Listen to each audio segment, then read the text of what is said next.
안녕하세요. 김준현 목사입니다. 오늘 호세아 8장 1절부터 주석을 한번 해보도록 하겠습니다. 나팔을 내 입에 댈지어다. 원수가 독수리처럼 여호와의 집에 덮치리니 그랬어요. 나팔을 내 입에 대라라는 말이죠. 엘 히크카라는 말. 엘 히크카 소파르. 나팔을 너의 입에라는 말은 말씀을 전하라. 선지자들에게 말씀의 나팔을 불어라 할 때 쓰이는 묵시 전통에 나오는 그런 말씀이 되겠습니다. 나팔을 입에 대라. 이건 크게 외치라는 거죠. 뭐 하는 거예요? 원수가 독수리처럼 여호와의 집에 덮치리라. 그렇게 했죠. 그러니까 여기 보면은 카네세랄 베이타나이 그랬는데 이게 뭐냐면 뭐 외치는 말이 뭐냐면은 독수리같이 여호와의 집 위에 이렇게 돼 있거든요. 독수리같이 여호와의 집에 이렇게 되어 있습니다. 근데 이제 우리말 성경 말씀 읽어보면은 원수가라는 말도 첨가가 되어 있고 덮친다라는 말도 이렇게 첨가가 되어 있는데 아마 번역하는 사람들의 신학이라든지 또 영어 성경에서 보면은 이제 원수가를 주어로 덮친다는 말을 동사로 집어넣습니다. 여러 성경이 그렇게 되어 있는데 원래 원어는 독수리처럼 여호와의 집 위에, 독수리처럼 여호와의 집에 이렇게 해서 이제 우리가 뭐 공사 같은 거 할 때 보면 너는 나에게 벽돌을 달라 이렇게 하지 않고 급할 때 야 벽돌 이렇게 말하면 벽돌 갖다 주듯이 그렇게 하나님께 이스라엘 그 히브리어의 특징은 주어와 술부를 제거하고 중간에 있는 그 몸통만 제시하는 기법을 많이 쓰고 있는데요. 여기가 바로 그 말씀이 되겠습니다. 독수리처럼 여호와의 집에 덮친다라는 것은 신명기에 나오는 말씀이죠. 너희들이 나의 말씀을 순종하지 않으면은 원방에서부터 독수리들을 내가 보내가지고 너희들의 집에 독수리들이 오게 하겠다라는 그런 말씀을 하셨는데 하나님께서 바로 원방에서 독수리처럼 독수리들이 날아올 거다 이렇게 말씀을 하고 있습니다. 신명기에 있는 말씀이 그대로 반영을 이루었다 그렇게 볼 수가 있겠죠. 원수들이 독수리처럼 여호와의 집에 덮칠 것이다. 여호와의 집은 이게 이제 해석이 좀 어려워가지고 여러 사람들이 주석이 다양합니다만은 여호와의 집에 덮친다는 말은 여호와의 집이 가장 높은 곳에 또 가장 은밀한 곳에 가장 방어가 잘 되는 곳에 있는데 이곳에까지 원수들이 온다. 이 말은 결국 파멸이 인접하였음을 우리가 알 수가 있겠습니다. 그 이제 8장 1절에서부터 시작하는 이 제4설교는 이 나팔을 너의 입에 그다음에 독수리처럼 여호와의 집에 이렇게 이제 출발합니다. 왜 그러면 원수들이 독수리처럼 여호와의 집에 쳐들어오느냐.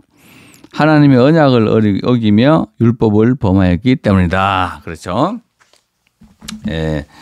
하나님의 말씀을 어기고 또 하나님의 토라를 범했기 때문에 이 현상은 어쩔 수 없는 것이다. 이렇게 이제 하나님이 말씀하고 있죠. 그들이 장차 내게 부르짖기를 나의 하나님이여 우리 이스라엘이 주를 아나이다 하리라 이렇게 됐거든요. 그 보면은 이제 하나님의 심판이 막 날아와가지고 독수리처럼 날아와가지고 이스라엘 유다를 막 폭격을 하게 될 때 폭격을 하게 될 때 사람들이 막 부르짖기를 하나님이여 우리 이스라엘이 주를 압니다 이런 소리를 이렇게 한다는 거죠. 지옥에 가서 하나님이 막 너 지옥으로 가 그렇게 하면은 그 지옥에 가기 싫어가지고 예수님 내가 주를 압니다. 그런 사람도 있겠죠, 그죠? 이거는 하나님의 재앙과 심판을 피하기 싫어서 외치는 그런 소리예요. 하나님을 사랑하고 또 하나님을 섬기면서 우리가 주를 압니다. 아니면 하나님 우리가 주를 아니까 주님의 뜻대로 살기를 원합니다 하는 그런 게 아니고 여기에서 나오는 이 말은 심판을 피하기 위한 꼼수를 부리는 거죠. 우리가 주를 압니다 그러지만 실제로 인격적으로 주를 아는 게 아니었죠. 그죠? 네, 그냥 형식적으로만 주님을 알 뿐이지 실제로 주님을 아는 것이 아니기 때문에 아닌 상태죠. 그러니까 뭐 심판을 당할 때 사람들이 외치기를 나의 하나님이여 우리 이스라엘이 주를 아나이다 해봐야 그게 아무런 소용이 없다. 이것을 하나님께서 말씀하고 있는 겁니다. 이스라엘이 이미 선을 버렸으니 원수가 그를 따를 것이다. 여기 이제 3절에 선을 버렸다 할 때 있잖아요. 자나 이스라엘 토브 할 때, 토브가 이게 뭐냐? 토브, 더 베스트 굿이 뭐냐? 더 베러 굿이 뭐냐 할 때 이제 그 자나 이스라엘 토브 할 때 이스라엘이 선을 버렸다 할 때 이때 이제 대부분 학자들이 저 토브가 더 베스트 굿인 하나님을 의미한다 이런 학자들도 있고 아니면은 하나님이 좋아하는 것 하나님의 말씀을 따르는 것을 선택하지 않고 선택하는 것을 선이라고 하는데 이스라엘 백성들이 하나님을 버리고 또 하나님께서 주신 좋은 것들을 다 버렸기 때문에 결국은 원수가 그를 따를 것이다 하는 거죠. 오예프 이르도포 그랬어요. 그러니까 내가 이미 이스라엘이 선을 버렸기 때문에 원수가 그를 따를 것이다 하는 것입니다. 우리가 하나님을 버리고 하나님을 말씀을 버리고 세상 나가서 잘 살 같아도 그 순간부터 이미 뭐죠? 마귀의 밥이에요. 마귀가 따라오기 시작하고 마귀의 종자들이 따라오기 시작하고 마귀의 졸개들이 따라오기 시작하면서 우리를 폭격시켜서 없애버린단 말이에요. 그래서 하나님의 백성들 속으로는 야 내가 하나님만 안 섬기면 더 잘 살 텐데 그런 생각을 하지 말아야 됩니다. 왜냐하면 우리가 하나님을 떠나가고 하나님의 말씀을 버리려고 생각하는 그 순간부터 벌써 원수들이 따라온단 말이에요. 그러면은 우리가 우리 힘으로 원수마귀를 이길 수 있느냐 또 원수마귀에 쫄게 된 그런 사람들을 이길 수 있느냐. 원수마귀의 졸개들이 얼마나 천재인지 몰라요. 얼마나 기묘하고 얼마나 강교하고 뱀처럼 지혜로워요. 그 사람들이. 그래서 우리를 완전히 그를 따를 것이 원수가 그를 따라하는데 라다프는 여기서 적군들이 싸우다가 도망을 갈 때 그 도망가는 사람들을 쫓아가는 그 달리면서 쫓아가는 그런 모습을 의미하고 있습니다. 그들이 왕들을 세웠으나 내게서 난 것이 아니며 그랬어요. 이스라엘에 18명, 19명의 왕이 있었는데 하나님이 지금 이 호세아를 통하여 그들이 내게서 세운 바가 아니다 이렇게 얘기하죠. 사실 성경 말씀 읽어보면 여로보암도 하나님이 솔로몬에 대항하는 왕으로 세웠고 예후도 그 이전 집을 대항하는 왕으로 세웠는데 그런데 실제로 하나님께서 다윗처럼 절대적인 그 선택에 의해서 세운 게 아니고 유다에 있는 사람들을 치기 위해서 또 유다에 있는 사람들이 하나님의 말씀을 떠났을 때 솔로몬이나 이런 사람들을 떠났을 때 그 집안을 약화시키기 위해서 준 왕이다 그 말입니다. 그러니까 내게서 난 것이 아니다. 사실 죄 때문에 세운 왕이죠.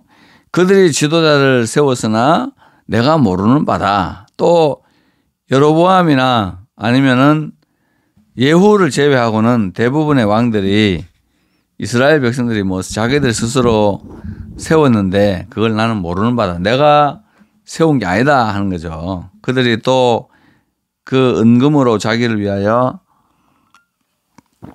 우상을 만들었나니 결국은 파괴되고 말 것이다 그랬습니다.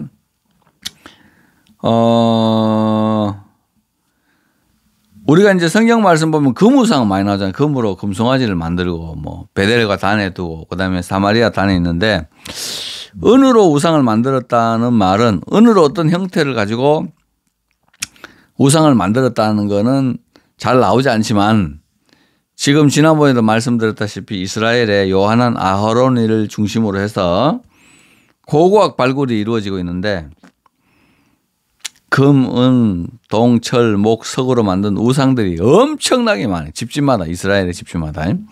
그런 것들이 있기 때문에 하나님은 결국은 이 우상 숭배를 하는 자들을 멸망시킬 수밖에 없다. 자기를 위하여 우상을 만들었는데 결국은 자기가 파괴되고 말리라. 그렇게 이야기합니다. 우상을 사람이 만들잖아요. 그러면 그 우상에 의해서 내가 파괴돼. 아이돌. 뭐 청소년기에 아이돌 따라다니는 건 좋지만 그 우상이 애에게 시간 다 써버리고 미쳐버리면 그죠? 그 우상이 내 인생을 파괴하는 게 된다. 내 인생을 파괴하겠다. 또 자녀가 우상이 된다든지 아니면 뭐 돈이 우상이 된다지만 따라가면 따라갈수록 그 아들이 우리를 쳐버리니까 결국 그 우상에 의해서 내가 파괴되고 말리라는 거죠. 우상 때문에 내가 죽는다는 사실을 기억하고 우리는 하나님을 사랑하되 제일 계명이 마음을 다하고 성품을 다하고 힘을 다하고 뜻을 다해서 주를 사랑하는 거 아니에요. 근데 1번이 마음을 다하여 with all your heart. with all your heart. 그러니까 마음이 제일 앞에 가요. 마음에 하나님보다 앞선 게 있으면 안 된다고. 그게 우상이니까. 5절에 사마리아여 내 송아지는 버려졌느니라. 나의 진노가 무리를 향하여 타오르나니 그들이 어느 때에야 무죄하겠느냐. 사마리아에 우상을 세워놨고 송아지를 세워놨는데 그게 결국은 버려졌다. 사마리아에 자기들을 위해서 우상을 세워놨는데 하나님은 그거를 버리고 그 다음에 오히려 하나님의 진노가 무리를 향하여 타오르나니 타오른다 그 말이죠. 하나님이 우상을 섬기고 우상을 만들고 우상 앞에 절하는 사람들을 향하여 진노가 타오르고 있고 하기 때문에 자기의 진노가 그 우상으로 말미암아 타오름을 말씀하고 계시죠. 어느 때에야 무죄하겠느냐. 어느 때에야 너희들 나한테 심판 안 받고 정상적으로 신앙생활하고 나를 위해서 살겠느냐 하는 그런 말씀을 하고 있습니다. 6절에 이것은 이스라엘에서 나고 장인이 만든 것이라. 이스라엘 백성들이 생산한 거다 그 말이죠. 그 사마리아의 우상이 참신이 아니니 사마리아의 송아지가 산산조각이 나리라 그랬어요.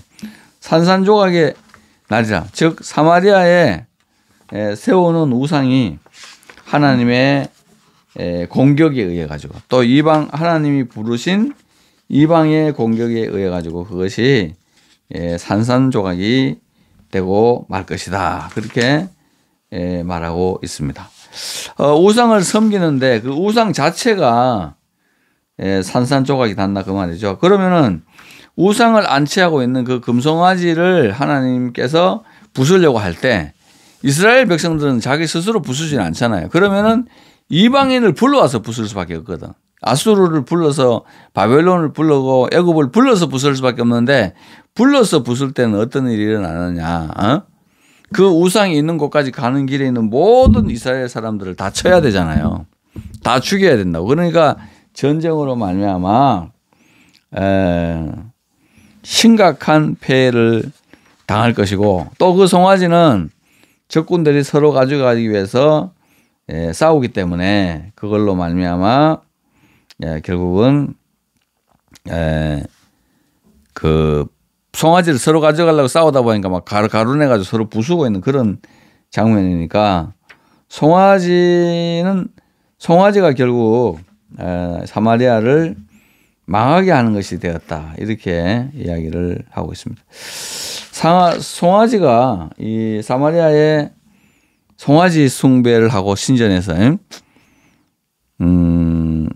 하나님의 성전에는 말씀이 있었는데 여기는 금송아지가 있죠. 주식시장 앞에 가면 베어하고 그죠? 곰하고 소하고 싸우나요? 곰하고 베어 마켓, 그래서 불 마켓 그러잖아요. 소하고 싸우는.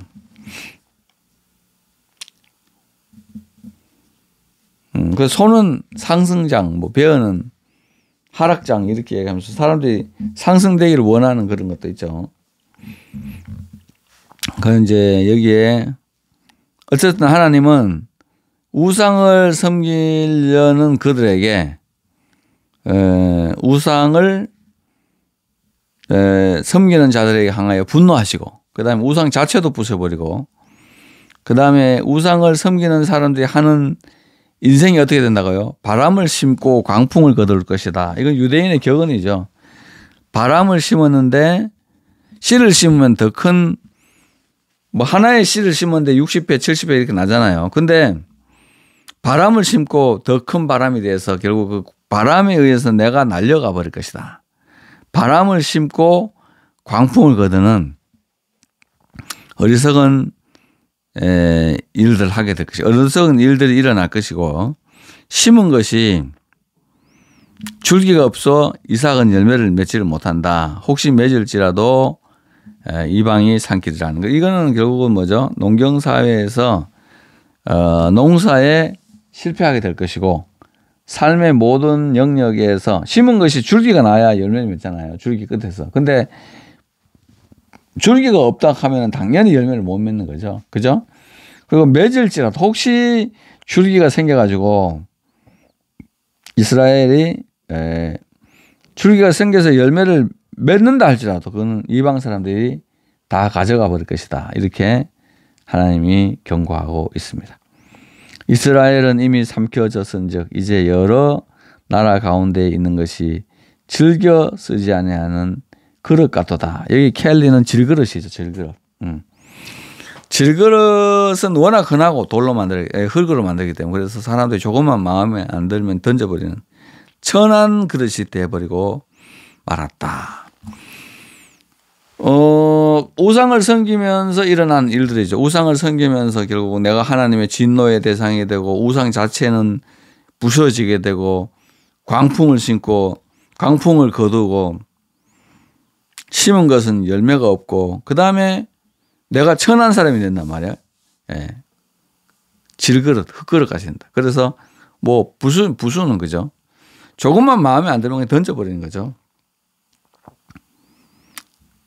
더 천한 사람이 되고 그들이 홀로 떨어진 들나귀처럼 아수르로 갔고 들나귀, 들에 사는 낙이죠. 들나귀 정욕이 많고 욕심이 많고 먹어도 끝이 없는 교육되지 않고 훈련되지 않은 사람을 들나귀다 한단 말이에요. 그러니까 하나님의 말씀에 의해서 훈련받지 않는 들나귀처럼 감정과 자기 정욕대로만 사는 사람들이 결국 어떻게 돼요? 아수르에 잡혀간다. 그래 들나귀들은 주로 먹을 것 시커 먹고 그다음에 정욕을 마음대로 풀다가 결국은 들에 있는 사나운 짐승의 밥이 되는 것이 그들의 운명이거든요. 에브라임이 값주고 사랑하는 자들을 얻었도다 그랬습니다. 돈을 많이 썼는데 결국은 그걸로 말미암아 압수로 사람들에게 잡혀갔다. 즉 우상을 만들기 위해서 금을 많이 썼는데 그 우상 때문에 하나님이 진노해서 압수로에게 잡혀가기 때문에 사랑하는 자들을 얻었도다 그렇게 하고 그다음에 여기 사랑하는 자들을 직접 하는 건 뭐냐면은 에브라임은 돈을 주고 바알과 가나안의 우상을 만들었다 이렇게도 이제 번역하는 영어 성경들이 있습니다. 10절에 그들이 여러 나라에게 값을 주었을지라도 이제 내가 그들을 모으리니 그들은 지도자의 임금이 지워진 짐으로 말미암아 쇠하기 시작하리라. 여러 나라에게 값을 주고 여러 나라에게 값을 줬다. 지난번에 말씀드렸다시피 그 문하햄이 1000달란트를 주면서 아수르 왕 부를 결국은 회유하려고 했는데 돈은 돈대로 들고 결국은 지도자가 그 사람들 자기들이 의지했던 사람들이 그 의지했던 나라의 왕 임금이 지어진 짐으로 인해서 오히려 나라가 더 멸망하는 일들이 생기고 말았다 하는 그런 말씀이 되겠습니다. 여기에서 결국은 독수리처럼 원수가 여호와의 집에 덕주는 이유가 뭐냐? 하나님을 버리고 말씀을 버리기 때문에 그리고 적극적으로 하나님 외에 다른 우상을 섬기기 때문에 하나님이 결국은 그들을 버릴 것이다. 이렇게 돼 있죠. 그냥 순서대로 버리는 거죠. 순서대로. 그죠? 하나님, 우상을 섬길 때, 이방신을 섬길 때 하나님의 진노, 그 다음에 우상은 상산조각이 나고, 그 다음에 심어도 열매가 없고, 이방 사람들이 와서 삼켜버리고, 나는 질그릇같이 천해지고, 도움을 받으려는 사람들에게서 오히려 죽임을 당하는 엄청난 일들이 생긴다. 그럼 결국은 우상을 버리고 하나님께로, 또 세상적이고 인간적인 그런 마음 버리고 하나님 말씀으로 돌아오라는 거예요. 하나님께로 돌아오라. 하나님의 말씀으로 돌아오라. 그렇게 이야기를 하고 있습니다. 금송아지를 이제 초대왕 여로보암이 세웠잖아요. 세워가지고 이스라엘 백성들에게 경배하도록 그렇게 만들었는데 그 전체 그 나라 전체가 이제 나라를 그냥 하나님께서 북왕국을 사마리아다 이렇게 부르고, 또 사마리아에 있는 그 우상들을 때문에 결국은 너희들이 멸망하게 될 것이다 하는 그런 말씀이죠. 그러니까 하나님은 우리가 불신앙적인 삶을 살도록 그냥 두지 않는다. 하나님의 백성들은 하나님하고 언약으로 혼인서약으로 맺어진 그런 거 관계와 같이, 혼인서약으로 맺어진 부부관계가 서로 잘못된 길로 갈 때 막 땡기려고 노력하듯이 하나님도 우리하고 언약으로 관계를 맺으셨기 때문에 우리가 잘못된 길을 가도록 두지 않고 반드시 돌이키기 위해서 하나님은 자기의 일을 하게 되실 것이다 하는 그런 말씀이 되겠습니다. 다음 시간에 뵙겠습니다. 샬롬.